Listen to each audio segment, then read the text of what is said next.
Ave Cristo, capítulo 4, parte D. Sacrifício. Lívia recebeu-lhe a visita em sobressalto. Bela gaulesa, começou ele, estranhamente afetivo. Sabes que um dignatário imperial dispensa solicitações. Entretanto, apraz-me esquecer os títulos de que me encontro investido para apresentar-me diante de ti como simples homem.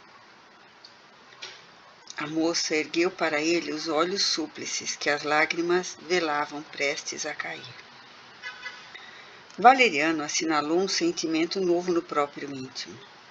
Notou que inesperada compaixão lhe esbatia a máscula crueldade. Surpreendido, recorri em vão à memória para recordar onde teria conhecido aquela jovem mulher. Em que sítio tê-la visto alguma vez? Reconhecia-se tocado por reminiscências que não conseguia precisar.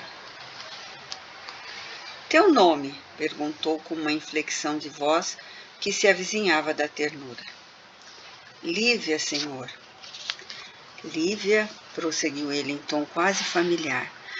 Conhece-te-me em alguma parte? Não me lembro, senhor. Poderás, contudo, entender a súbita paixão de um homem?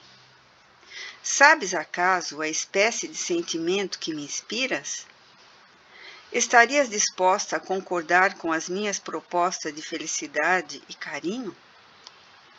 Senhor, eu sou casada. Ignácio experimentou grande mal-estar e considerou. O matrimônio pode ser um freio aos nossos desregramentos, mas nunca um entrave insuperável ao verdadeiro amor. Caminhou nervosamente de um lado para outro da sala e inquiriu. Onde se encontra o felizardo que te possui? Meu esposo acha-se ausente. Tanto melhor, acentuou o legado novamente tranquilo. Nossa afeição poderá ser, desde hoje, se quiseres, um formoso romance. Saberás compreender-me o convite? Senhor, além de casada, eu sou também cristã. Oh, o cristianismo é a loucura de Jerusalém que pretende asfixiar a saúde e a alegria de Roma. És suficientemente menina para renunciar a essa praga. Tenho recursos para sustentar-te. Um palácio cercado de jardins e povoado de escravos será naturalmente a rica e merecida moldura com que te realçarei a beleza. Reparando que a promessa brilhante não alterava a expressão fisionômica da prisioneira, acrescentou mordaz. Já pensaste numa jovem morta no anfiteatro? As vestes rasgadas, o corpo desventurado, os seios convertidos em fossas sangrentas, os cabelos arrastados na arena, os dentes partidos, o rosto pisado pelas feras? E, acima de tudo, as mãos brutais de gladiadores bêbados a recolher-lhe os restos? Francamente, não posso atinar com as noções de pudor das famílias nazarenas. Esquivam-se da gloriosa exaltação da carne, como se a natureza estivesse amaldiçoada. Alegam imperativos de pureza e pregam a regeneração dos costumes, mas não se envergonham da nudez no anfiteatro. Nunca refletiste em semelhante contradição? Senhor, creio que devemos aceitar esses espetáculos como sacrifícios que a ignorância do mundo nos impõe. Parece-me, porém, aventou Ignácio irônico, que as mulheres galileias, fugindo às delícias do amor bem vivido, a pretexto de se conservarem na virtude, guardam consigo a volúpia de que se desnudarem na praça pública. Vejo nisso tão somente inqualificável desordem mental.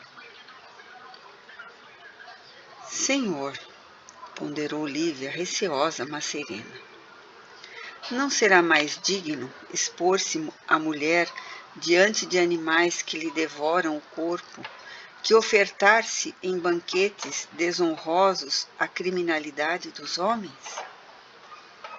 Em Massília, vi matronas e jovens da cidade imperial em exibições deprimentes, e nem de longe lhes pressenti qualquer ideal de elevação.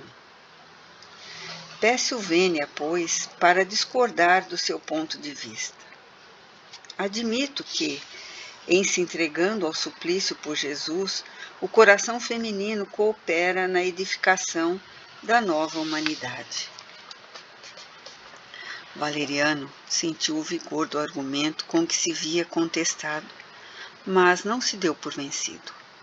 Gargalhou com aparente bom humor e exclamou sorrindo: que calamidade! Um encanto de mulher padecendo a mania dos filósofos. Minerva não é a conselheira indicada para a tua idade.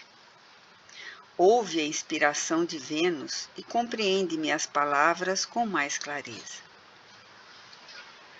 O legado meditou alguns instantes e observou: teu pai devia ser um louco bem acabado. Ansiosa por informar-se de algum modo quanto ao destino paterno, a moça juntou com interesse: meu pai está igualmente aqui. Valeriano sentiu-se incomodado ante a expressão de confiança com que aquelas palavras eram pronunciadas, e temendo as dificuldades que deveria contornar para explicar-se, julgou prudente despedir-se para voltar no dia seguinte. Noite a noite, tornou à câmara que Sinésia, servidora de sua confiança, zelava caprichosamente. Dolorosos sucessos enlutaram as atividades cristãs na cidade. Espetáculos de gala eram assinalados por terríveis flagelações. Interrogatórios cruéis terminavam com revoltantes execuções, incentivadas por longos aplausos públicos. Lívia, contudo, isolada de todos, fora poupada. Os comentários referentes à mulher, por mais de 2 semanas detida pelo mensageiro do imperador, acabaram por atingir-lhe o templo doméstico. Clímene, enciumada, certa noite, veio ao gabinete do esposo à cata de impressões e, com o auxílio da serva, prestou-se à escuta por trás de cerradas cortinas. Não me recuses, dizia Valeriano apaixonado. Não desejo obrigar-te à submissão. O amor espontâneo da mulher que adoramos é qual se fora suave néctar colhido na milagrosa concha dos sonhos. Ama-me, Lívia. Sejamos felizes. Sente-te enferma por não cederes ao apelo da vida. Não serei tão mau quanto imaginas. Sou casado, sim, mas minha mulher não me partilha os negócios. Sou livre. Dar-te-ei domicílio régio onde desejares. Uma vila em Arelate, um palácio em Roma, uma chácara na Campânia, uma casa de repouso na Sicília. Escolhe. Viveremos juntos tanto quanto possível. Minha escravidão ao Estado é transitória. Espero desfrutar em breve longo descanso. Se tivermos filhos, garantir-lhe-eis o futuro. Olvidarás a mística perigosa dos judeus. Adereçar-te-ás com as mais lindas filhas das 7 colinas. Receberás uma existência digna de tua formosura e de teus dotes intelectuais. Não me observas, porventura, humilhado aos teus pés? O pranto convulsivo da moça podia ser ouvido a pequena distância. Por que choras? Nada te falta. Dize-me uma palavra e sairás daqui na condição de soberana da minha felicidade. Não te negues por mais tempo ao chamamento do meu carinho. Ergue-te e vem. Que pretendes para construir a tua aventura? Senhor, soluçou a moça desanimada. Pela conversação de Sinésia com servidores desta casa, sei que os meus companheiros de fé estão marchando todos os dias para o sacrifício. Provavelmente, meu pai já terá dado o grande testemunho. Para que eu lhe abençoe a generosidade com o meu eterno reconhecimento, conceda-me a graça de morrer junto dos meus. Nunca, trovejou a voz de Rinácio irritado. Não partirás daqui sem abjurar a crença ignominiosa. Não descansarei enquanto não puder mergulhar os meus olhos nos teus, à maneira do sedento que se afoga no manancial de água pura. Amo-te os olhos misteriosos que em mim despertam algo oculto, estranhos e profundos sentimentos que não consigo explicar. Serás minha, bem minha. Modificar-te-ei as convicções, dobrarei esse teu incompreensível orgulho. Os ouvidos de Clímene não puderam suportar por mais tempo.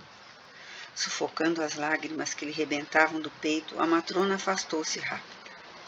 Em casa, porém, não obstante perceber o regresso do esposo ao tálamo conjugal, não conseguiu atrair o sono. Imagens numerosas de revolta e desespero cruzavam-lhe o cérebro atormentado. Irritadiça e descontrolada, recordou-se de Helena, afigurando-se-lhe encontrar nela a única amiga a cuja experiência deveria confiar-se. Com efeito, tão logo surgiu o dia novo, buscou a Vila Vetúrio, onde em pranto desfez-se em minuciosas confidências diante da companheira.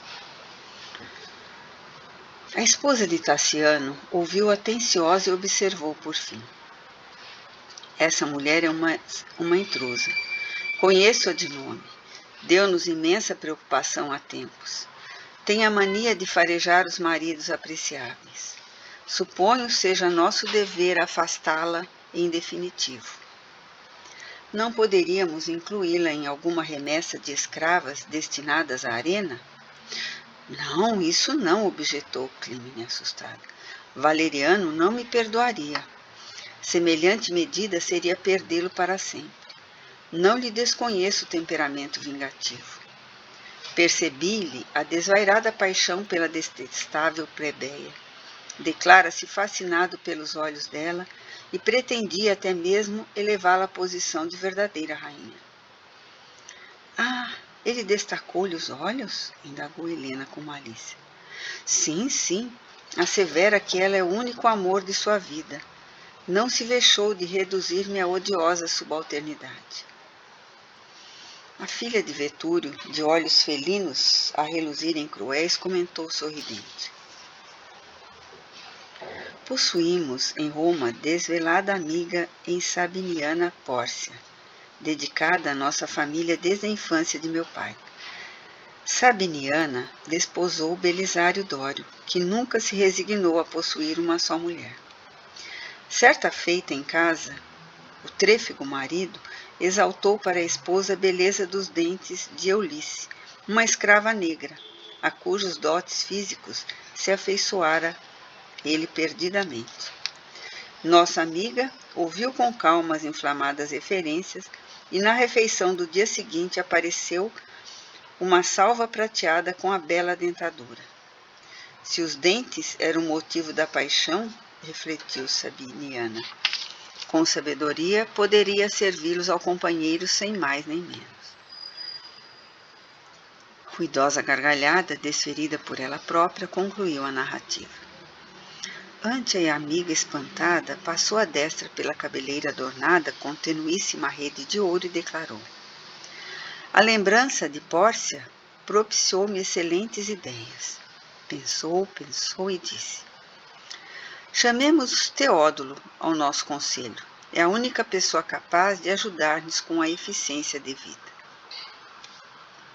O administrador compareceu submisso. Escutou o drama de Clímene nas palavras comovedoras de Helena e considerou.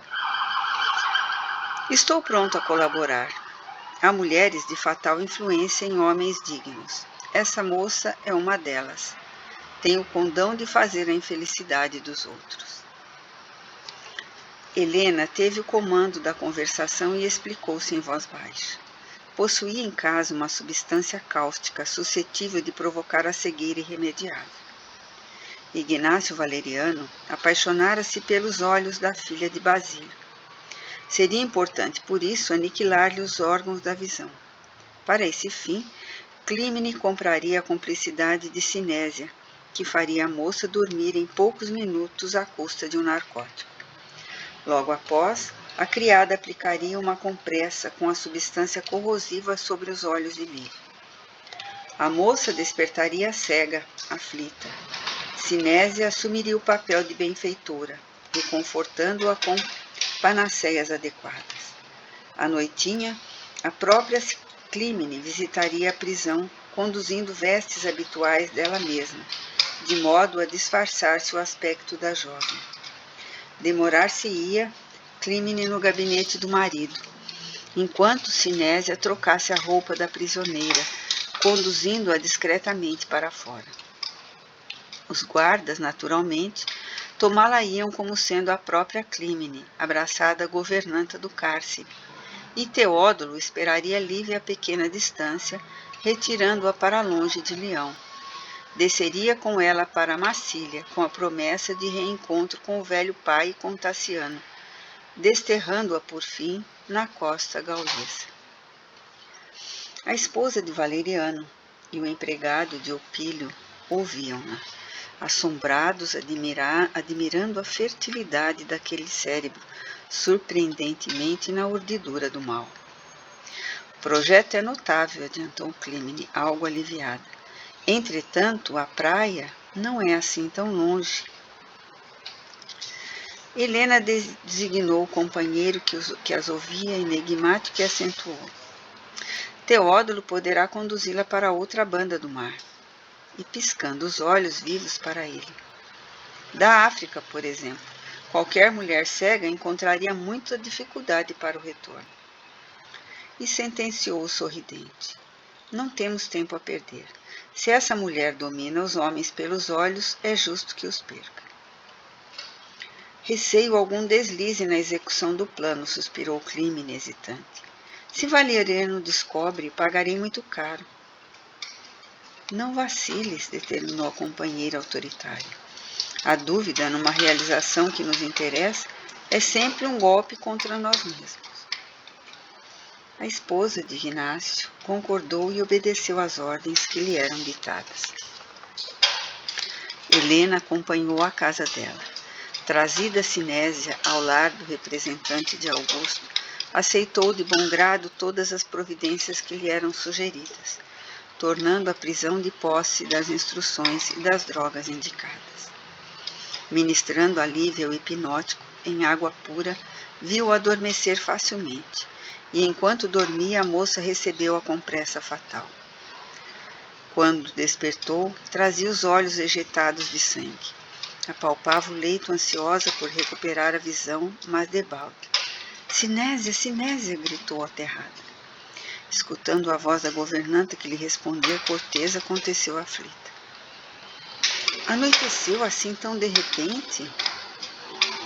Sim, respondeu a interlocutora com intenção, já é noite. Onde estava eu, contudo? Estarei desvairada? A menina teve um desmaio, informou a serva, fingindo preocupação. Tenho meus olhos em fogo. Acende uma tocha, sinto-me intranquila. Embora compadecendo-se da vítima, Sinésia ajoelhou-se junto a ela e, conforme as sugestões recebidas de Helena, falou-lhe aos ouvidos. Lívia, tenha calma, coragem e paciência. Seu pai morreu nos cavaletes de Suplício. A moça emitiu um grito abafado, seguido de convulsivos soluços. Os espetáculos com execuções têm sido frequentes. Acredito que seus amigos cristãos não terão tido ensejo de fugir. Há, porém, uma notícia agradável. O patrício Tassiano interessa-se por sua sorte. Não sei bem onde se encontra, mas estou informada de que enviou mensagens ao senhor Teódulo, recomendando-lhe acompanhá-la na viagem que a menina deve fazer para se reaproximar.